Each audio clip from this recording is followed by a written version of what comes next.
एक कसाई था सदना। वह बहुत ईमानदार था। वो भगवान के नाम कीर्तन में मस्त रहता था। यहाँ तक कि मांस को काटते बेचते हुए भी वह भगवान नाम गुनगुनाता रहता था। एक दिन वह अपनी ही धुन में कहीं जा रहा था कि उसके पैर से कोई पत्थर टकराया। वह रुक गया। उसने देखा एक काले रंग के गोल पत्थर से उसका पैर टकरा गया है। उसने वह पत्थर उठा लिया व जेब में रख लिया, यह सोचकर कि यह मांस तोलने के काम आएगा। उसने वह पत्थर मांस के वजन को तोलने के काम में लगाया। कुछ ही दिनों में उसने समझ लिया कि यह पत्थर कोई साधारण नहीं है। जितना वजन उसको तोलना होता, पत्थर उतने वजन का ही हो जाता है। धीरे धीरे यह बात फैलने लगी कि सदना कसाई के पास वजन करने वाला पत्थर है। वह जितना चाहता है, पत्थर उतना ही तोल देता है।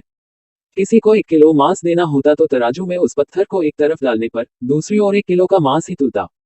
अगर किसी को 2 किलो चाहिए हो तो वह पत्थर 2 किलो के भार जितना भारी हो जाता।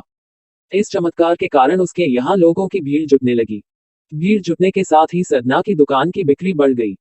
बात एक शुद्ध ब्राह्मण तक भी पहुंची। हालांकि वह ऐसी अशुद्ध जगह पर नहीं जाना चाहता थे जहां मांस कटता हो व बिकता हो, किंतु चमत्कारिक पत्थर को देखने की उत्सुकता उसे सदना की दुकान तक खींच लाई।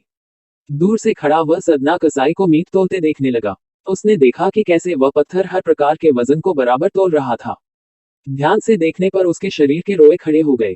भीड़ के छटने के बाद ब्राह्मण सदना कसाई के पास गया। ब्राह्मण को अपनी दुकान में आया देखकर सदना कसाई प्रसन्न भी हुआ और आश्चर्यचकित भी। बड़ी नम्रता से सदना ने ब्राह्मण को बैठने के लिए स्थान दिया और पूछा कि वह उनकी क्या सेवा कर सकता है। ब्राह्मण बोला, तुम्हारे इस चमत्कारिक पत्थर को देखने के लिए ही मैं तुम्हारी दुकान पर आया हूँ, या यूं कहे कि ये चमत्कारी पत्थर ही मुझे खींचकर तुम्हारी दुकान पर ले आया है। बातों ही बातों में उन्होंने सदना कसाई को बताया कि जिसे पत्थर समझकर वो मांस तोड़ रहा है, वास्तव में वो शालिग्राम जी हैं, जो कि भगवान का स्वरूप होता है। शालिग्राम जी को इस तरह गले कटे मांस के बीच में रखना व उनसे मांस तोलना बहुत बड़ा पाप है। सदना बड़ी ही सरल प्रकृति का भक्त था। ब्राह्मण की बात सुनकर उसे लगा कि अनजाने में मैं तो बहुत पाप कर रहा हूँ। अनुनय विनय करके सदना ने वह शालिग्राम उन ब्राह्मण को दे दिया और कहा कि आप तो ब्राह्मण हैं, अतः आप ही इनकी सेवा परिचर्या करके इन्हें प्रसन्न करें। मेरे योग्य कुछ सेवा हो तो मुझे अवश्य बताएं।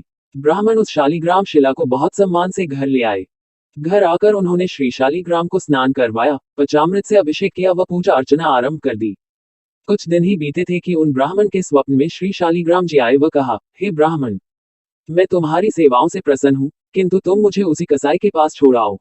स्वप्न में ही ब्राह्मण ने कारण पूछा तो उत्तर मिला कि तुम मेरी अर्चना पूजा करते हो, मुझे अच्छा लगता है, परंतु जो भक्त मेरे नाम का गुणगान कीर्तन करते रहते हैं, उनको मैं अपने आप को भी बेच देता हूँ। सदना तुम्हारी तरह मेरा अर्चन नहीं करता है, परंतु वह हर समय मेरा नाम गुनगुनाता रहता है, जो कि मुझे अच्छा लगता है, इसलिए तो मैं उसके पास गया था। ब्राह्मण अगले दिन ही सदना कसाई के पास गया व उनको प्रणाम करके सारी बात बताई व श्री शालिग्राम जी को उन्हें सौंप दिया। ब्राह्मण की बात सुनकर सदना कसाई की आंखों में आंसू आ गए। मन ही मन उन्होंने मांस बेचने खरीदने के कार्य को तिलांजलि देने की सोची और निश्चय किया कि यदि मेरे ठाकुर को कीर्तन पसंद है, तो मैं अधिक से अधिक समय नाम कीर्तन ही करूंगा।